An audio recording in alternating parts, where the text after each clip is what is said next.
যেখানে ব্যালটে নৌকা নেই সেখানে কেউ ভোট দেবে না, কেউ ভোট দিতে যাবেন না। আমি আমার আওয়ামী লীগের সকল নেতাকর্মীদের বলবো যে যেখানে আওয়ামী লীগ ইলেকশন করতে পারছে না, ইলেকশন করতে দিচ্ছে না, আমরা ইলেকশন করতে চাই।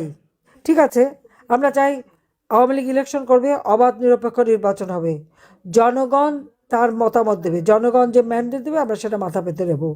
আওয়ামী লীগ ভালো কি মন্দ সেটা ইউনূসের মতো একটা দুষ্কৃতিকারীর মুখে শুনতে চাই না। জনগণ বলুক, জনগণ দেখাক। কাজে আমি এটাই চ্যালেঞ্জ দেবো যে ভোটের মধ্য দিয়ে মানুষ সিদ্ধান্ত নিক, জনগণ তারা কাকে চায়। যদি জনগণ আমাদের ভোট না দেয় আমরা মেনে নেব, আর জনগণ ভোট দিলেই প্রমাণ হবে যে আসলে কারা দোষী। কাজে আমি এটাই বলবো, যারা নেতাকর্মী যেখানে ভোট হবে, যেখানে আমরা আওয়ামী লীগ নিষিদ্ধ, যেখানে ব্যালটে নৌকা নেই সেখানে কেউ ভোট দেবে না, কেউ ভোট দিতে যাবেন না। আমি জানি চাপ দিচ্ছে, কারণ জনগণের স্বাধীন চিন্তার কোনো অধিকার ইউনূসের আমলে নাই।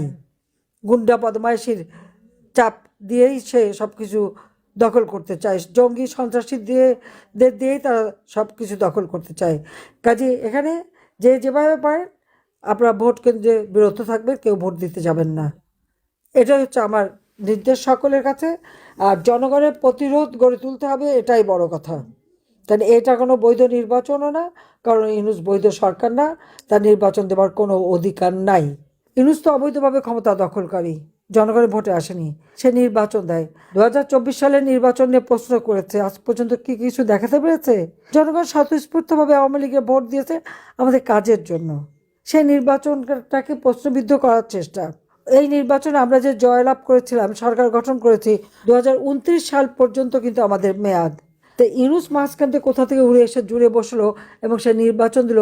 নির্বাচন দেবার কোনো লিগ্যাল রাইট তার আছে? কোনো অধিকার তার আছে? খুব বৈধ যোগ্যতা আছে, ক্ষমতা আছে? তা নাই। সবই ওই মব সন্ত্রাস আর জঙ্গির করেই তারা নির্বাচন দিচ্ছে। কাজে এই নির্বাচন সে যে দিচ্ছে সেখানে আওয়ামী লীগকে ব্যান্ড করে দিয়েছে। আমার প্রশ্ন, আওয়ামী লীগ জনগণের ভোটে নির্বাচিত, আওয়ামী লীগকে ব্যান করে কিভাবে? সে একটা অবৈধ ক্ষমতা দখলকারী। এখন যদি ঘরে ডাকাত পড়ে মালিকদের বের করে দেয়, বাংলাদেশের অবস্থা সেরকমই হয়েছে। ডাকাতি করে ডক্টর মোহাম্মদ ইউনূস ক্ষমতা দখল করে আমাদের নির্বাচিত সরকারকে সরিয়ে দিয়ে এখন উনি আবার ইলেকশন দেবেন। সেই ইলেকশনে কি বুঝে? জীবন ইলেকশন করেছে সে কোনোদিন? করতে পারবে? আসুক না, নামুক না, যে কোনো একটা কনস্টিটুয়েন্সিতে নামুক, আবার যে কোনো একটা কর্মীর সাথে ইলেকশন করুক, জামানত বাজেয়াপ্ত হবে তাকে কেউ ভোট দেবে না। কারণ ওই জঙ্গিদের আর ওই সুদখোর গরিব মানুষের ঋণের চালে জড়িয়ে রক্ত চুষে খায়, তাকে কেউ ভোট দেবে না। আমি তাকে চ্যালেঞ্জ দিচ্ছি, সে আসুক না, জনগণের ভোটে নির্বাচিত হয়ে, তখন বুঝবো।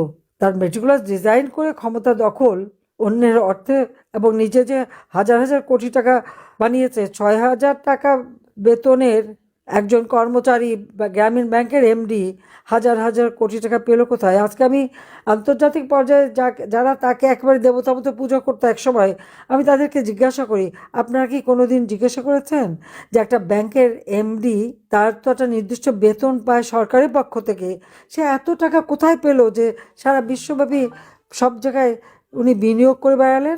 পা বেঁধে ঝুলিয়ে আগুন দিয়ে পোড়ানোর মতো নৃশংসতা এই ঘটনা বাংলাদেশে ঘটাচ্ছে তারা। প্রকাশ্য দিবালোকে কুপিয়ে কুপিয়ে মানুষ হত্যা করে দিচ্ছে। আজকে তার কোনো অধিকার নাই যে এই দেশে ইলেকশন দেবে, জনগণের ভোট এ সম্পর্কে তার যার কোনো চিন্তাই নাই, কারণ সে তো ট্যাক্স ফাঁকি দেওয়া।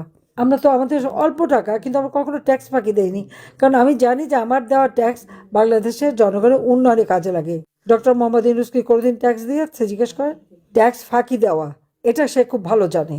আমি তো জানতাম না যে আমি আমাকে দেশ ছেড়ে যাচ্ছি বা দেশ ছেড়ে কখনো যেতে হবে, কিন্তু আমাকে তো সেই বনবাসে রেখে গেছে।